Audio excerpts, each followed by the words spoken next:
guys, welcome to my channel. I hope you're all doing very well. So, Southern fried rice. Southern fried rice. If those words don't mean anything to you, then congratulations, I'm jealous. But also my sincerest apologies, because I'm about to ruin your whole afternoon. I'm about to ruin your entire day, because this is a whole ass mess. Southern fried rice is in reference to a brand new web series that has landed on Key TV, which is Keke Palmer's YouTube channel / shingle, which she started in order to promote and help fund a series and other projects led by Black creatives. Keke Palmer has said that she really wants to push these projects for Black creatives and kind of do this for the culture and to ensure that Black stories and Black arts remain at the forefront in the industry. And this is her way of doing that. Now, Keke has her own shows and podcasts and such, which have also previously been met with a lot of scandal, by the way, which she usually leads in. But this time around, this series is actually created and written by Nakia Stevens, who it turns out has been trying to get this idea off the ground for a while now. People have run up the receipts and she's been trying to push this through the machine for a minute, up to 10 years, I believe. And for some reason, it just hasn't worked out. For some reason, it hasn't worked out. And honestly, sometimes you just need to listen to the universe. Sometimes you just need to take the cues from the universe, and the universe is telling you, maybe you just need to fall back, reassess, go through your battle plan again and see if you're maybe missing something. Maybe you're not seeing something that everyone else is seeing. And then maybe just kind of do some reworking, some redrafting. Maybe. I don't know. This is just a suggestion from me.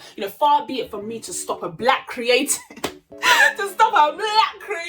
from doing their thing, but sometimes the ideas, even from Black creatives, just shouldn't really be let off the ground after all. And in my opinion, and in the opinion of many other Black people and even Asian people, this may have been one of those projects I just never should have seen the light of day, because here we have a series that is centered on a Korean American girl who was adopted into a Black Southern family, and she finds herself enrolling in and attending a HBCU, which is a historically Black college or university. So she is actually a minority within this space, this academic institution, and that's actually fictional, by the way, because no real HBCU would want to be associated with this madness. She's a minority in there, and she's surrounded by Black students, and so this series is supposed to follow her on her journey to getting like a degree in education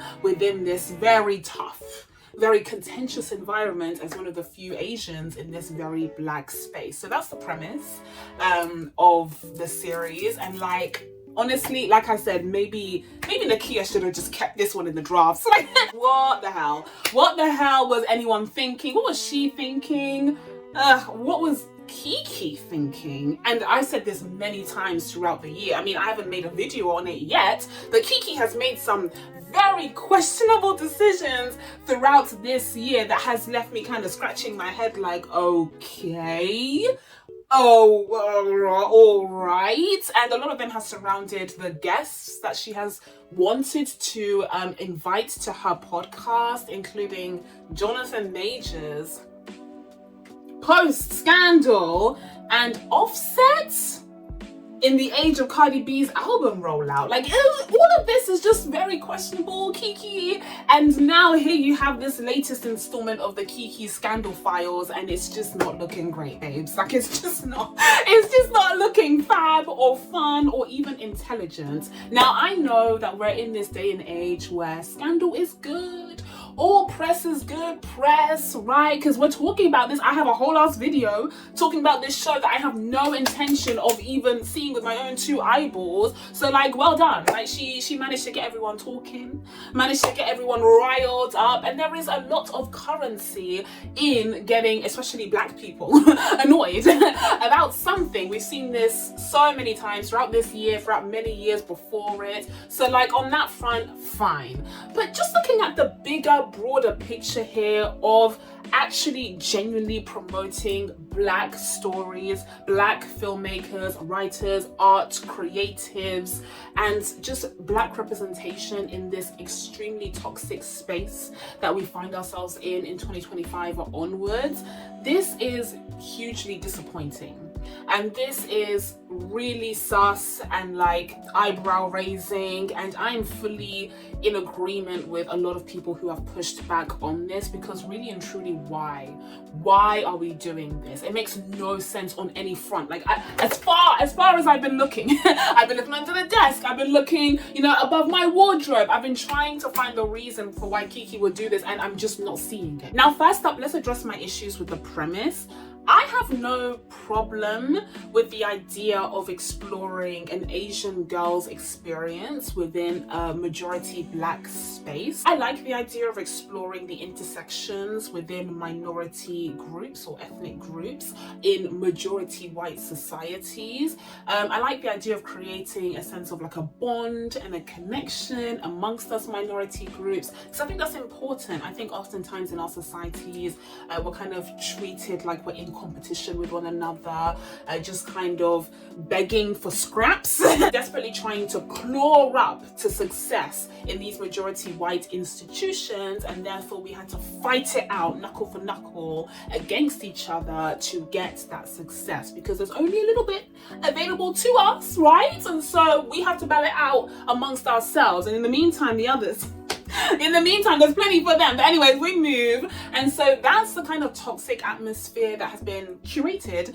in these majority white societies. So I think it is actually nice to see more media addressing the kind of intersections within our communities, in our groups, in our experiences, to try and combat this feeling of us constantly being in competition and being foes instead of friends. But I just don't think that this project was the way to go about it at all. I mean, first of all, I lack the confidence in Nakia Stevens to be able to fully realize and push forward this positive messaging that I'm talking about. I think she's gonna fumble the bag, and like I said, I have no intention of watching this, so who knows how it turns out. But I think she's just gonna fumble it, because clearly she lacks tact and clearly she can't read a room. So how is she gonna be able to tackle such a complex issue as the intersections in society amongst people of different ethnic groups? Like, she's just not going to be able to do that. She's literally, I saw the pictures of the Asian character, the protagonist of the show. I saw what she was wearing. I heard the accent, the Aquafina black scent that she had on, and so I know that Nakia Stevens is not the woman to bring us this kind of story. And another issue with this story is that it's specifically centered on a HBCU, a higher education institution designed to provide said education to Black students. And these were created in a time where Black students weren't allowed to go to white institutions, to go to Ivy League or any league universities in the United States. So Black people banded together to create their own institutions to propel their kids to success in these white majority societies. And that in itself is such an incredible and quite unique and triumphant story. Hell, we don't have any HBCUs in the UK. We don't got that here. We ain't even got that like that, okay? And so that already is such a special, wonderful story. I would like to see some shows and projects about that on its own. Before we've even gotten any shows or films or any kinds of projects delving into the history of HBCUs or giving us an insight into the Black experience within these institutions, before we've even gotten that, we're funding a series, even though it's an online series, but still a series about an Asian student's experience in a HBCU. We're not there yet. We're simply not there yet. Give us a few movies, a few TV shows about Black students. Black students both today and yesterday and tomorrow in HBCUs first of all, before we start delving into the experiences of people of other races and other ethnic backgrounds in these very unique, very special institutions. Because otherwise, what are we doing here when it comes to Black representation? Like, what are we actually doing here? It feels like a compromise that we're just not ready to make yet, because we haven't got a whole bunch of stories that have already been told about this topic. And listen, I have to mention this, I have to include the real life events that are relevant to this, but this especially hurts, stings even, when you take into account that just a few years back there was a group of Asian students that banded together and went to the courts to try and take out a bunch of DEI initiatives that were designed to promote the enrollment of Black students, but really, non-white students that were historically disadvantaged when it came to the college admissions processes as a result of direct or indirect racial discrimination. These initiatives were designed to help combat that, so these American universities would have an increased number of students from non-white ethnic backgrounds attending them, because historically that just wasn't the case. I mean, hello, why do you think HBCUs existed in the first place? I just explained, did I not? But here come these Asian students complaining that these initiatives disproportionately helped Black people and were therefore disadvantaged to them because they were there on merit and these Black students weren't, right? And so they ended up getting a lot of them pulled or reduced in scope, and that had a real life impact and effect on these Black students and Asian students as well. And you know who came out on top of all of this? Not them, not the Asian students that went to court, but rather the white ones. The white ones who just sat there in their privilege the whole time watching us fight. That's what happened literally just a few years ago. And so the fact that Nakia and Keke would turn around and be like, yeah, I think this is the perfect story to bring to the masses. Actually, not just the masses though. Not just the masses, but to Black audiences, which Keke knows she has the ear and eyes of. But they really sat down in some room in Hollywood and decided like, yeah, this is good. Like this is a good way to spend Keke Palmer's money. Hard-earned coin is on a project like this. Honestly, how could I describe this in any other way except tone deaf? Really tone deaf. And lastly, because I'm gonna wrap this up now, we don't have time to go through all of this. I ain't even gonna touch on Nakia's apparent fetishization and obsession of Asian culture and people. Listen, people ran the receipts, okay? They found the tweets and it's not looking good for good old Nakia. But I'm not even going to touch on that in this video because I ain't trying to get sued. And also, I've got lots of other videos to film, so we need to move on. But the last point that I wanted to touch on for this video is this whole idea of supporting Black artists and creatives. This is something that Keke has come back on in defense of her involvement with this show. And to that I say, I do not believe in unequivocally and unconditionally supporting anyone. Literally anyone, including Black artists. No, you're not gonna get me on that, or you are not gonna get me on that, because I don't believe in any kind of exceptionalism, meaning people are people will be doing peoply things. Okay, and which includes making mistakes, and that's what we have here is a mistake. It's an error, it's a poor decision, poor judgment. Yes, it is. Okay, so I will never find myself unequivocally, unconditionally supporting anyone. I don't know who Nakia Stevens is. I've literally never heard of her. Before this whole scandal, she was not on my radar. So how can you tell me, Keke, with my valuable time, how can you tell me to dedicate some of that time to this nonsense, all in the name of supporting Black artists? Nah, you can keep that. You can keep that. You're not gonna get me with that nonsense. Hell no. I ain't spending a single second on this crap. I ain't spending call me anti-Black. I ain't spending a single second on this crap, because no, there are limits. There are absolutely limits to my support. If you do good work, if you're pushing the boundaries, giving us incredible artistry, then of course I'll be there 100%. I mean, hello, look at how Black people showed up for Sinners. Just in the same year as Sinners, you want to talk to us about supporting black artists? Please, you are not Ryan Coogler. You are not Ryan Coogler. Sit down, Keke. You are not Ryan Coogler. Please be serious. You are not Jordan Peele. Despite the fact that this show was created by a black artist and black creative, nothing about it screams for black culture. It screams desperately trying to get the acceptance of Asian people and Asian culture, which is strange to me. It feels like the kind of show that would be created by an Asian creative. No? Like, why else would you take that perspective? It's very odd. And I think Nakia has some stuff to work out about herself and maybe her past and maybe a friend that rejected her or something. I don't want to psychoanalyze this woman. I don't want to do that on this channel, on this chair. But there's something going on here that has nothing to do with black representation at all.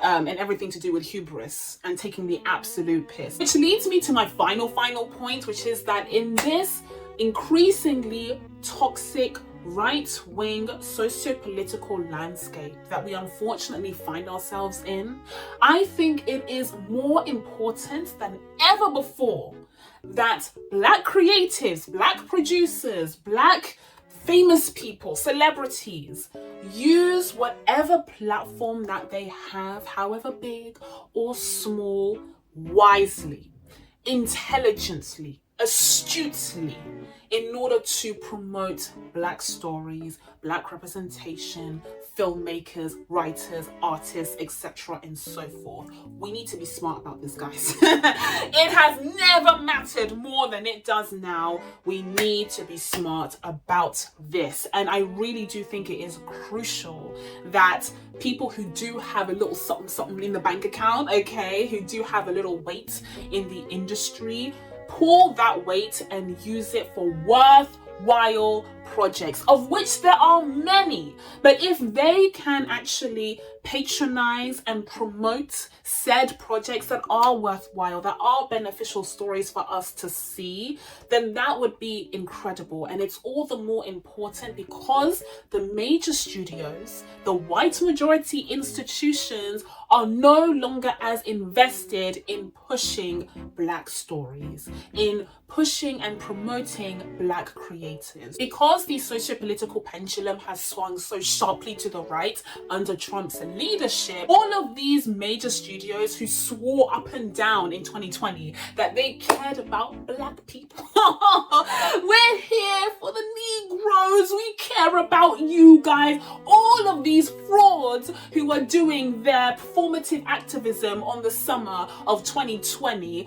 are now divesting. They're pulling back their funds for the DEI initiatives, but also for the shingles or verticals that they quickly built up for black creatives and artists in order to promote their projects. All of that is coming down now. And so it could not be more important and essential that the black artists and creatives who do have even a tiny platform in the industry use their platforms and funding wisely, because we're not going to get it from anyone else, or we are not going to get it elsewhere. So you really cannot be caught slipping in this day and age. Black producers and artists really cannot be caught slipping as we hurtle our way towards the Fifth Reich. So that's it from me. Now that I told you guys my thoughts on Southern fried rice, it's time for you guys to let me know what you think of all this mess and debacle down in the comments below. Please be sure to subscribe to catch new videos coming up.